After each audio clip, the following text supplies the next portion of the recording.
দৰং জিলাৰ এখন ঐতিহ্যমণ্ডিত বিদ্যালয় টেঙাবাৰী জনতা বিদ্যাপীঠ আৰু এই বিদ্যালয়ৰ সোণালী জয়ন্তী বৰ্ষ যি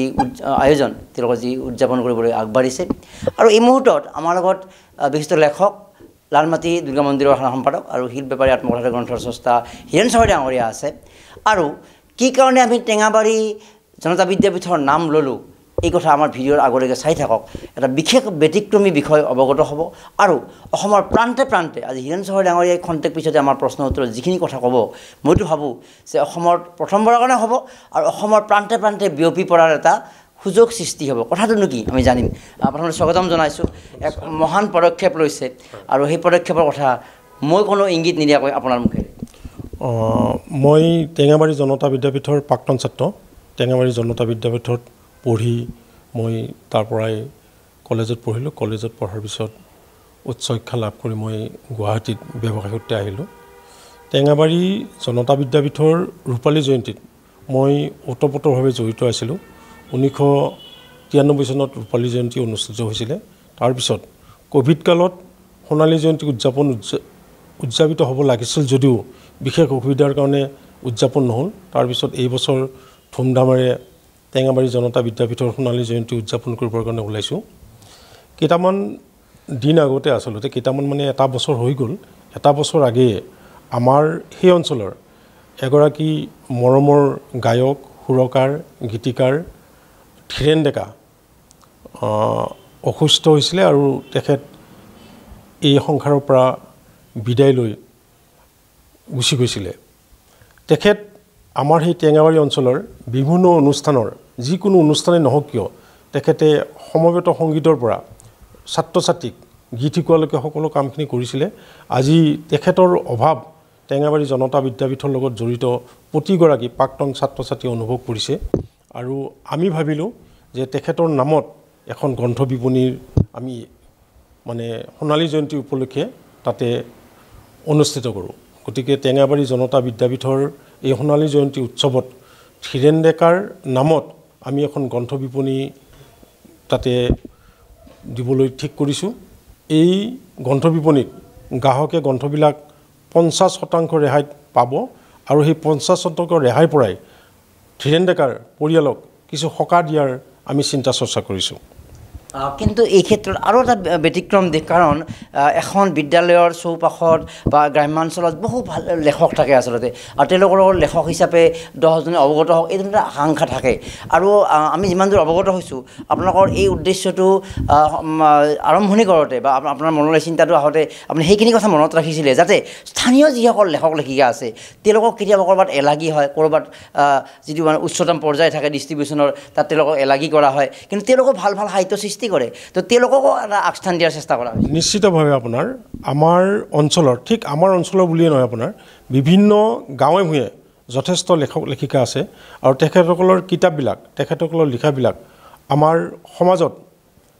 মানুহে নাজানে সমাজৰ মানুহে চিনি নাপায় গতিকে আমি চিন্তা কৰিলোঁ যে আমাৰ সেই অঞ্চলৰ প্ৰতিগৰাকী লেখকৰে অন্তত 5খনকৈ গ্ৰন্থ সেই আমাৰ গ্ৰন্থ বিপণীত থাকিব আৰু তেখেতসকলক আমাৰ অঞ্চলৰ ৰাইজে চিনি পাব যে এখেতেও এখন কিতাপ লিখিছিল এখেতে লিখা কিতাপখনৰ নামটো অমুক আছিলে অমুকৰ ওপৰত তেখেতে লিখিছিলে এই কথাখিনি আমি ৰাইজক জনাব বিচাৰিছোঁ আৰু তাতোকৈ ডাঙৰ কথা আপোনাৰ আমাৰ আজি অসমৰ এগৰাকী খ্যাতনামা কবি ডক্টৰ মঞ্জু দেৱী পেগু তেখেতে ইতিমধ্যে 3খনকৈ কবিতা পুথি প্ৰকাশ কৰিছে তেখেতৰ স্বামী ডক্টৰ গণেশ পেগুৱেও আপোনাৰ এখন কিতাপ প্ৰকাশ কৰিছিলে যিখন কিতাপে সাহিত্যৰ সভাৰ 9 লিখক গল্প লিখকসকলৰ প্ৰতিযোগিতাত তেখেতে প্ৰথম পুৰস্কাৰ পাইছিলে গতিকে আমাৰ এইবিলাক গৌৰৱ মঞ্জু দেৱীৰ কিতাপ শশী প্ৰভা দেৱীৰ কিতাপ গণেশ পেগুৰ কিতাপ ৰাইজে পাওক লগতে সৰু সৰু লেখক লেখিকাসকলৰ যিবিলাকক এতিয়ালৈকে ৰাইজে চিনি পোৱা নাই তেখেতসকলৰ কিতাপো ৰাইজে পঢ়ক ৰাইজে জানক এই আমাৰ উদ্দেশ্য এনে এটা বিষয় প্ৰচাৰ হোৱাৰ পিছত বিশেষকৈ আপোনাৰ যিহেতু এটা প্ৰতিষ্ঠিত ব্যক্তি আপোনাৰ আহ্বানক মানুহে গুৰুত্ব দিয়ে বিভিন্নভাৱে দি আহিছে টেঙাবাৰী জনতা বিদ্যাপীঠৰ যিটো লোকেশ্যন যদি আমি গুৱাহাটীৰ পৰা যায় বা বিভিন্ন ঠাইৰ পৰা আহে কোনখিনি ঠাইত কেনেকুৱা আৰু কিমান তাৰিখৰ পৰা কিমান তাৰিখলৈকে হ'ব আচলতে আৰু কিতাপবোৰ ক্ৰয় কৰিবলৈ আহ্বান টেঙাবাৰী জনতা বিদ্যাপীঠখন আপোনাৰ বিটিয়াৰ আৰু দৰং জিলা ওদালগুৰি আৰু দৰং জিলাৰ সীমাত অৱস্থিত টেঙাবাৰী জনতা বিদ্যাপীঠৰ পিছফালৰ মাটিখিনি বিটিয়াৰত পৰে আৰু আগফালে টেঙাবাৰী জনতা বিদ্যাপীঠখন আছে আমাৰ দৰং জিলাত গতিকে মঙলদৈৰ পৰা গৈ কলাইগাঁও নাপাতে গৰুমান্না চকৰে পশ্চিম দিশে গ'লেই আমাৰ টেঙাবাৰী জনতা বিদ্যাপীঠ পাব আৰু এই টেঙাবাৰী জনতা বিদ্যাপীঠৰ সোণালী জয়ন্তী উৎসৱৰ যিটো গ্ৰন্থ বিপণী থাকিব সেই গ্ৰন্থ বিপণীত অকল যে আমাৰ স্থানীয় গ্ৰন্থকাৰ বা লেখকসকলৰ কিতাপ পত্ৰ থাকিব তেনেকুৱা নহয় আজি আমি মৰমলেণ্ড প্ৰকাশনৰ তৰফৰ পৰা যিখিনি কিতাপ আমি লৈ যাম ঠিক তেনেকৈ বিভিন্ন প্ৰকাশকেও আমাক কিতাপ দিব তাত সকলোৱে 50% ৰেহাইত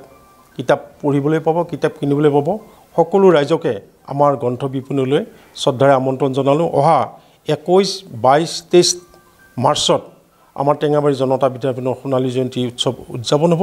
ৰাইজক সাদৰেৰে আমন্ত্ৰণ জনালোঁ আহক আমি কিতাপ পঢ়োঁ আমি কিতাপ পঢ়ুৱাওঁ আৰু কিতাপৰ লগত চিনাকি কৰি দিওঁ ইয়াত যাতে আমাৰ সফল হয় আপোনালোকৰ আশীৰ্বাদ কামনা কৰিলোঁ ধন্যবাদ আৰু ধন্যবাদ আৰু লগতে